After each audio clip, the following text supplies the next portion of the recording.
मैं आज नई एक कजरी गीत लेकर आई हूँ और मेरा वीडियो अच्छा लगे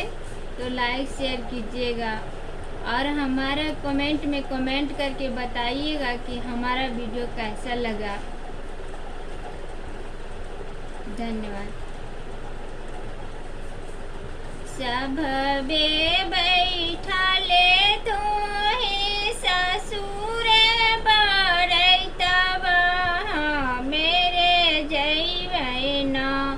ससुरे भोला दरसनिया मेरे जैबैना जाबे ताहूँ जैबो पुतहू भोला दरसनिया ले ले रे अहाना पुतहू गोदी में बालकवा ले ले रे अहाना पुतहू गोदी में बालकवा ले ले रे अहाना कांचे है उमरिया ससुरे कांचे है बाए सब कहाँ रे पैबैना कांचे है उमरिया ससुरे कांचे है बाए सब पैबैना ससुरे गोदी में बालकवा कहाँ रे पैबैना गंगा बाना हैया पुतहू सूरज गोड़ा लगी हा भगवान दे थुनना गंगा बाना हैया पुतहू सूरज गोड़ा भगवान दे थुनना पुतहू गोदी में बालकवा भगवान दे थुनना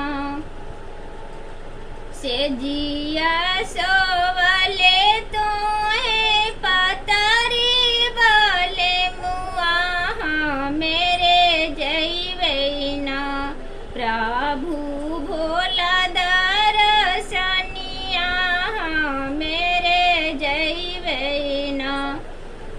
जाबे ताहूँ जैबो धानी भोला दरसनिया ले ले रे अहाना धानी गोदी में बालकवा ले ले रे अहाना कांचे है उमरिया प्रभु कांचे है बाए सब पैबैना प्रभु गोदी में बालकवा कहाँ रे पैबैना गंगा बाना हैया धानी सूरज गोड़ा लगी हा भगवान दे थुनना